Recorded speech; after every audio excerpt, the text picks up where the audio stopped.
lagi di Jalan, Lihat, dan Cerita.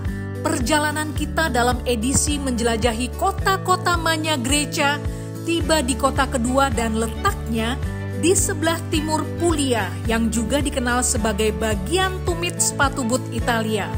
Maksudnya kalau kita buka peta Italia nih teman-teman yang bentuknya seperti sepatu but, Puglia itu letaknya ada di bagian tumitnya. Minggu lalu kita sudah ke Taranto dan mengenal kehebatannya, khususnya ceritanya yang legendaris tentang para pendiri kota Taranto, yaitu kaum Parteniai. Hari ini saya mengajak teman-teman untuk mengunjungi salah satu kota yang juga merupakan kawasan Magna Graecia. Kota ini namanya Brindisi. Nama Brindisi berasal dari kata Mesapia kuno, yaitu Brunda yang artinya kepala rusa. Brindisi memiliki pelabuhan yang bentuknya seperti tanduk rusa, maka bangsa Yunani menyebutnya Brentesion dan bangsa Romawi menyebutnya Brundisium, yang kemudian menjadi Brindisi. Brindisi letaknya di sebelah pantai timur Italia Selatan dan berada di depan Laut Adria. Dulu Brindisi memiliki pelabuhan tua yang menjadi titik strategi perdagangan dan perjalanan ke arah timur, khususnya Yunani dan Timur Tengah. Nah, sekarang saya mengajak teman-teman untuk melihat pelabuhan tua dari Brindisi yang namanya Porto Antico.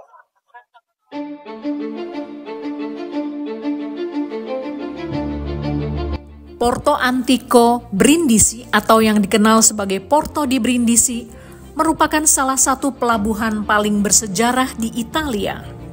Letaknya di pesisir timur Laut Adriatik dan pelabuhan ini memiliki peran penting sejak zaman kuno hingga era modern.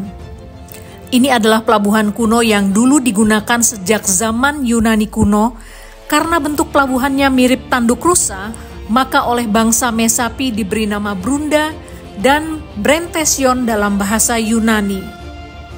Walaupun digunakan sejak zaman Yunani kuno, Porto Antico mencapai puncak kejayaannya pada masa Romawi.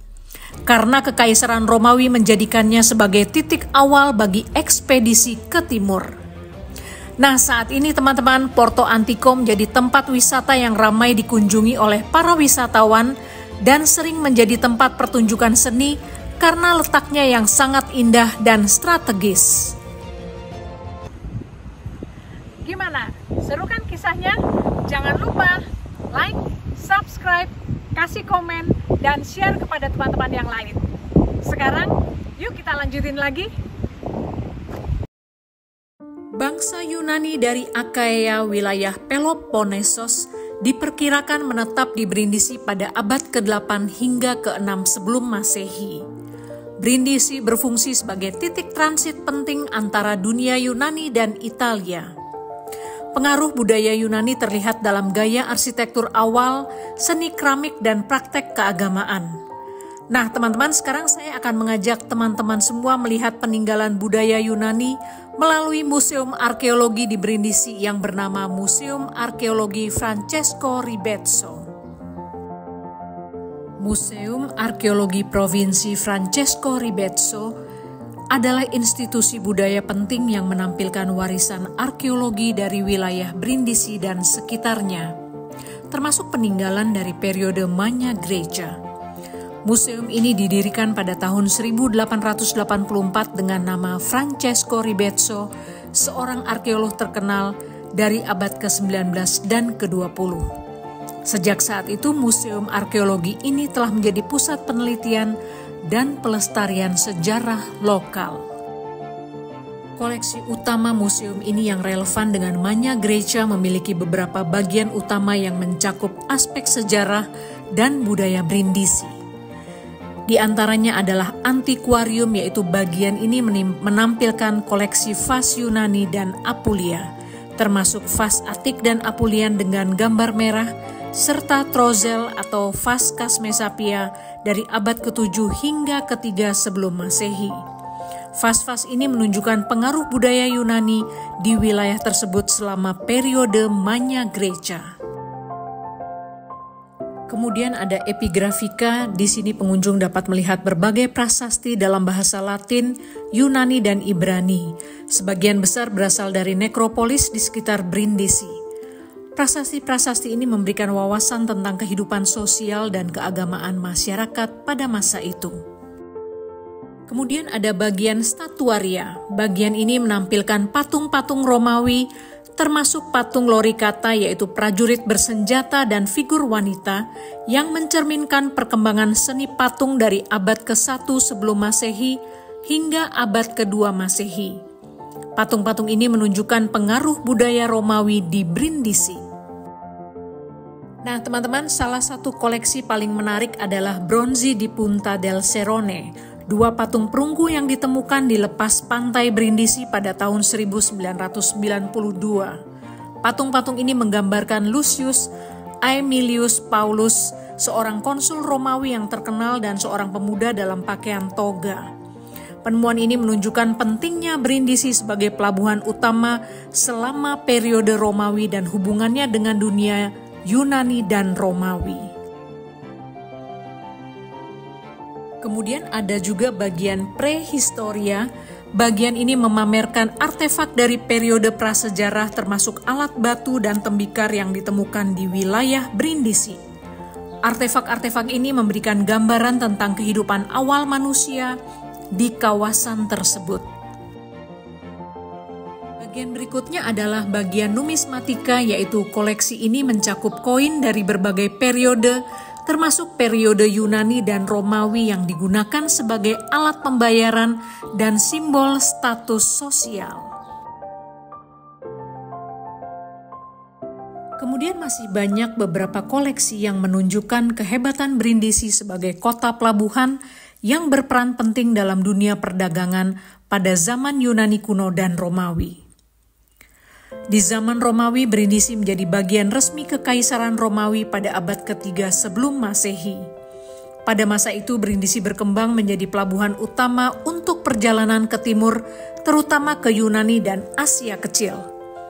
Kota ini menjadi ujung timur dari Via Appia, jalan besar Romawi yang menghubungkan Roma dengan pelabuhan Brindisi. Via Appia adalah simbol penting dalam logistik dan militer Romawi.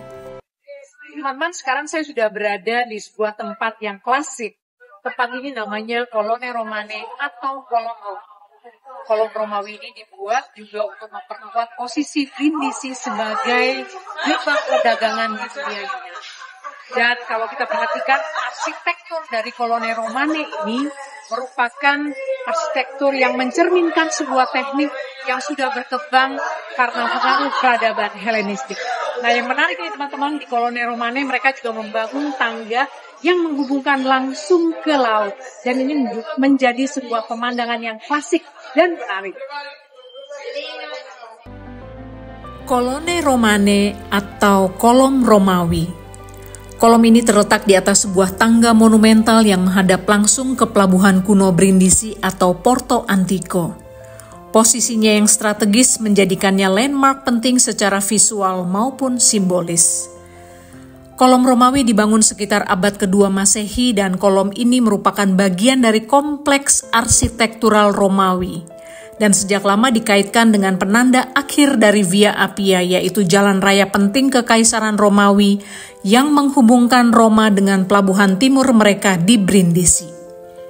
Meski tidak secara eksplisit dibangun sebagai terminal Via Appia, kolom ini secara simbolis telah diasosiasikan sebagai penanda ujung dunia Romawi ke arah timur. Kolom ini menjadi simbol kebanggaan kota Brindisi dan tampil dalam berbagai lambang serta peta historis. Kolom Romawi juga dianggap sebagai ikon transisi antara barat dan timur dunia Romawi. Seperti yang kita ketahui teman-teman, Brindisi adalah titik keberangkatan utama untuk ekspedisi ke Yunani, Timur Tengah, dan Afrika Utara. Saat malam hari, kolom ini sering dinyalakan dengan pencahayaan artistik yang menambah kesan dramatis dan bersejarah pada lanskap kota tua Brindisi. Nah teman-teman, banyak turis yang mengunjungi Brindisi selalu mengunjungi Colone Romane sebagai ikon sejarah yang tidak hanya menyimpan nilai arsitektural yang tinggi, tetapi juga jejak panjang perjalanan peradaban dari Roma menuju dunia timur.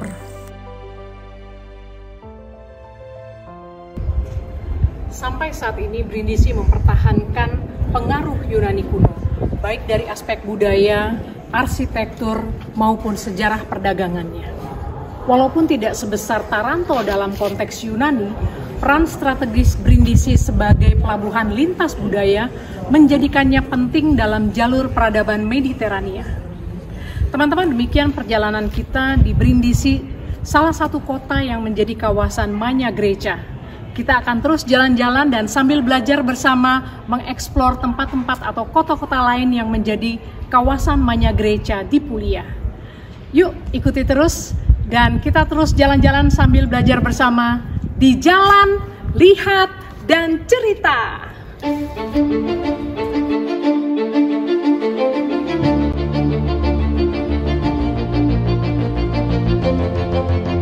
Teman-teman semua, Sobat JLC, demikianlah perjalanan kita ke kota Brindisi, kota kedua yang juga merupakan bagian dari wilayah Magna Graecia. Kita akan kembali jalan-jalan dan melihat kota berikutnya yang tidak kalah indah dan menarik dan menampilkan budaya serta tradisi Magna Graecia. Teman-teman jangan lupa like, subscribe, kasih komen, dan share kepada teman-teman yang lain. Kita akan ketemu lagi di sini di Jalan, Lihat, dan Cerita.